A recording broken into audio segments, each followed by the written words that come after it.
छत्तीसगढ़ के बेमेतरा जिले के पास बसे छोटे से गांव धौराभांठा में दोपहर के वक्त अचानक कच्ची सड़क पर धूल उठी और एक सरकारी सफेद बोलेरो आकर रुकी। गांव वालों ने नंबर प्लेट देखी और बिना कुछ कहे समझ गए कि कोई बड़ा अफसर आया है।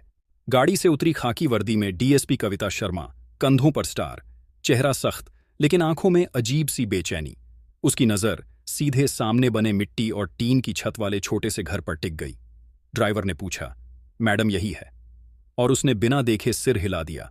गांव में सन्नाटा फैल गया, क्योंकि सब जानते थे कि यह वही घर है जहां उसका पूर्व पति सुरेश रहता है। 6 साल पहले बिना किसी हंगामे के तलाक हुआ था और आज पहली बार वह वापस आई थी। कविता धीरे धीरे दरवाजे तक पहुंची, हाथ उठाया, लेकिन एक पल रुक गई। फिर हल्की सी दस्तक दी। अंदर से आवाज आई, आ रहा हूं। दरवाजा खुला और सामने सुरेश खड़ा था। वही आदमी, लेकिन पहले से ज्यादा शांत, ज्यादा स्थिर। उसने वर्दी देखी, स्टार देखे और बस इतना कहा, आ गई आप। न हैरानी न शिकायत। कविता अंदर गई। छोटा सा कमरा, एक चारपाई, पानी का मटका और दीवारों पर सन्नाटा। बैठिए, सुरेश ने कहा, और यही शब्द दोनों के बीच खिंची लकीर बन गया। बाहर गांव इकट्ठा हो चुका था, लेकिन कोई बोल नहीं रहा था। कविता ने धीमी आवाज में पूछा, सब ठीक है? और सुरेश ने बाहर देखते हुए कहा, अब गांव ज्यादा बोलता नहीं। तभी बुजुर्ग कमलाबाई आगे आई और बोली, मैडम अब बोलने का वक्त है। गांव वालों ने एक एक कर बताया कि तलाक के बाद सुरेश शहर गया था काम ढूंढने।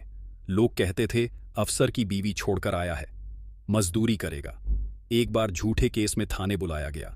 किसी ने कहा, डीएसपी मैडम का नाम ले लो, अभी छूट जाएगा। लेकिन सुरेश ने साफ कहा, उसका नाम मत लो, वो अब मेरी नहीं है।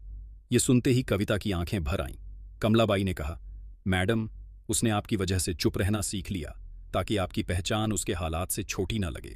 कविता ने कांपती आवाज में पूछा, तुमने मुझे बताया क्यों नहीं? और सुरेश ने पहली बार सीधे आंखों में देखकर कहा, आपने कभी पूछा ही नहीं। यह वाक्य गांव में गूंज गया। कविता ने कहा, मैं मदद करना चाहती हूं। सुरेश ने बिना आवाज ऊंची किए कहा, जो चाहिए था वो पहले था। कविता ने पूछा, क्या? और जवाब आया, इज्जत। कविता ने आखिरी कोशिश की, अगर मैं वर्दी छोड़ दूं तो सुरेश ने सिर हिलाकर कहा, तब भी देर हो चुकी है। गांव पूरी तरह शांत था। कविता एक कदम पीछे हटी, फिर दूसरा। किसी ने उसे रोका नहीं। वह गाड़ी में बैठी और बोलेरो आगे बढ़ गई। सुरेश ने गाड़ी को जाते नहीं देखा, क्योंकि वह जानता था अगर देख लिया तो खुद से किया वादा टूट जाएगा।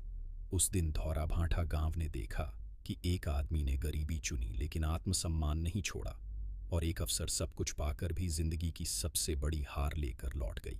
गाड़ी गांव से निकल चुकी थी, लेकिन धौराभांठा की हवा अभी भी भारी थी। सुरेश झोपड़ी के सामने खड़ा रहा। न उसने किसी से नजर मिलाई, न अंदर गया। गांव वाले भी वहीं ठहरे रहे, जैसे किसी ने सबको एक साथ रोक दिया हो। तभी कमलाबाई ने धीरे से कहा, बेटा अंदर चल, धूप तेज हो गई है। सुरेश ने सिर हिलाया लेकिन कदम नहीं उठाए। उसने बस कहा, थोड़ी देर ऐसे ही रहने दो। शायद खुद को समझने में देर लग रही है। गांव वालों को पहली बार लगा कि सुरेश कमजोर नहीं है, बल्कि बहुत देर से मजबूत हुआ है। उधर बोलेरो में बैठी कविता खिड़की से बाहर देख रही थी। रास्ता वहीं था, लेकिन नजरें टिक नहीं पा रही थीं। हर मोड़ पर उसे वही घर दिख रहा था जिसे उसने छोड़ दिया था। ड्राइवर ने आईने में देखा और पूछा, मैडम सीधे गेस्ट हाउस? कविता ने हां कहना चाहा, लेकिन आवाज नहीं निकली। उसने बस सिर हिला दिया। गाड़ी आगे बढ़ती रही। पीछे गांव छोटा होता गया, लेकिन उसके अंदर कुछ और बड़ा होता जा रहा था। गांव में सुरेश आखिरकार अंदर गया। चारपाई पर बैठा, दीवार को देखा जहां कभी सपनों की बातें होती थीं। आज वहां कुछ नहीं था। फिर भी उसे खालीपन नहीं लगा। उसे पहली बार लगा कि उसने खुद के लिए सही फैसला लिया है। बाहर गांव में लोग धीरे धीरे बिखरने लगे, लेकिन चर्चा नहीं थी। बस एक सन्नाटा था जिसमें सम्मान घुला हुआ था। शाम ढलते ढलते खबर पूरे इलाके में फैल गई कि डीएसपी मैडम गांव आई थीं और खाली हाथ लौट गईं। लेकिन किसी ने यह नहीं कहा कि अफसर हार गई। सबने कहा, एक आदमी झुकने से बच गया। रात होते होते सुरेश ने लालटेन जलाई, खाना बनाया और चुपचाप खा लिया। उसे पहली बार अपने अकेलेपन से डर नहीं लगा। उधर शहर पहुंचकर कविता कमरे में बैठी। वर्दी कुर्सी पर टंगी थी और सितारे रोशनी में चमक रहे थे। वह देर तक उन्हें देखती रही और उसे पहली बार महसूस हुआ कि यह सितारे उसकी ताकत नहीं बल्कि उसकी सबसे बड़ी याद बन चुके हैं। गांव और शहर के बीच उस रात कोई दूरी नहीं थी, बस दो अलग अलग सच्चाइयां थीं। एक आदमी जिसने खुद को बचा लिया था और एक औरत जो अब खुद से सवाल करने लगी थी। और धौरा भांठा गांव उसी रात यह जान गया था कि कुछ कहानियां वहीं खत्म हो जाती हैं जहां इंसान खुद को वापस पा ले। रात गहरी हो चुकी थी, लेकिन धौरा भांठा गांव अब भी पूरी तरह सोया नहीं था। सुरेश झोपड़ी के बाहर चौखट पर बैठा आसमान की तरफ देख रहा था। तारे साफ दिख रहे थे, जैसे पहली बार उसे बता रहे हों कि ऊंचाई सिर्फ शहर और वर्दी में नहीं होती। गांव की गली से गुजरते लोग उसे देखकर चुपचाप सिर हिला देते थे। कोई अफसर का पति नहीं कह रहा था, कोई ताना नहीं था, बस एक स्वीकार था। थोड़ी देर बाद कमलाबाई फिर आईं और उसके पास बैठ गईं। उन्होंने कुछ नहीं पूछा, क्योंकि कुछ सवालों के जवाब वक्त खुद दे देता है। सुरेश ने पहली बार खुद से कहा कि अगर आज वह झुक जाता तो शायद जिंदगी भर सीधा नहीं चल पाता।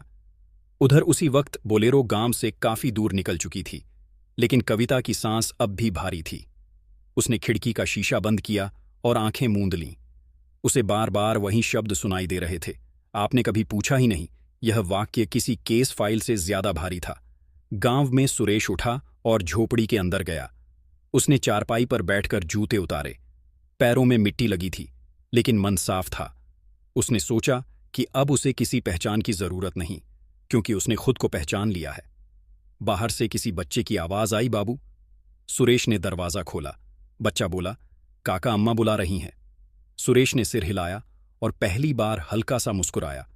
उसे लगा जिंदगी आगे बढ़ने का इशारा कर रही है। उधर शहर की रोशनी में पहुंचकर कविता कमरे में खड़ी थी। वर्दी अब भी कुर्सी पर थी, लेकिन वह उसे पहनने की हिम्मत नहीं जुटा पा रही थी। उसे एहसास हुआ कि आज गांव में कोई केस नहीं हारा गया था। वहां सिर्फ एक इंसान ने खुद को नहीं बेचा और एक इंसान देर से समझ पाई। और उसी एक सीन में धौरा भांठा गांव ने तय कर लिया था कि उस दिन के बाद यह कहानी किसी अफसर की नहीं, बल्कि आत्मसम्मान की मिसाल बनकर जानी जाएगी। रात और गहरी हो गई थी और धौरा भांठा गांव की खामोशी अब बोझ नहीं लग रही थी। सुरेश झोपड़ी के अंदर जाकर फिर बाहर आ गया और चौखट पर बैठ गया, जैसे वह इस जगह को छोड़ने से पहले उसे ठीक से महसूस करना चाहता हो। दूर कहीं कुत्ते भौंक रहे थे, लेकिन गांव के भीतर एक अजीब सी शांति थी। कमलाबाई ने जाते जाते सिर्फ इतना कहा था कि कल सुबह खेत पर काम है, और सुरेश ने सिर हिलाकर हामी भर दी थी। उसे पहली बार लगा कि कल का दिन किसी पुराने डर के बिना शुरू होगा। उधर कविता शहर के गेस्ट हाउस के कमरे में बैठी थी। खिड़की से बाहर सड़क की लाइटें दिख रही थीं, लेकिन उसे बार बार गांव की वही मिट्टी याद आ रही थी। उसने मोबाइल उठाया। सुरेश का नंबर स्क्रीन पर आया, लेकिन उंगली रुक गई। उसने फोन नीचे रख दिया, क्योंकि वह समझ चुकी थी कि कुछ रिश्तों को छूना भी फिर से चोट देना होता है। गांव में सुरेश ने लालटेन बुझाई और अंधेरे में लेट गया। नींद तुरंत नहीं आई, लेकिन बेचैनी भी नहीं थी। उसे लगा जैसे उसने खुद को पहली बार किसी के सामने साबित नहीं बल्कि बचा लिया है। आधी रात को हल्की हवा चली और झोपड़ी की दीवारों से टकराई। वहीं दीवारें जो कभी उसे छोटी लगती थीं, आज उसे सहारा लग रही थीं। उसी वक्त शहर में कविता कुर्सी पर बैठी वर्दी की तरफ देख रही थी, और उसे एहसास हो रहा था कि ताकत हमेशा किसी को हासिल करने में नहीं, बल्कि किसी को खोने के बाद सच मान लेने में होती है। गांव और शहर दोनों अपनी अपनी जगह स्थिर थे, लेकिन उस एक सीन में दो जिंदगियां अलग अलग रास्तों पर आगे बढ़ चुकी थीं। बिना शोर, बिना शिकायत, बिना किसी फैसले को पलटे। और धौरा भांठा गांव की उस रात ने तय कर लिया था कि यह कहानी अब आगे किसी मुलाकात की नहीं, बल्कि याद। अगर आपको यह कहानी पसंद आई हो तो वीडियो को लाइक जरूर करें, चैनल को सब्सक्राइब करें, साथ ही बेल आइकन दबाना ना भूलें ताकि आने वाली हर नई कहानी की नोटिफिकेशन आपको सबसे पहले मिले। इस वीडियो को ज्यादा से ज्यादा शेयर करें और कमेंट करके जरूर बताएं कि आपको यह कहानी कैसी लगी और आप किस जगह से देख रहे हैं।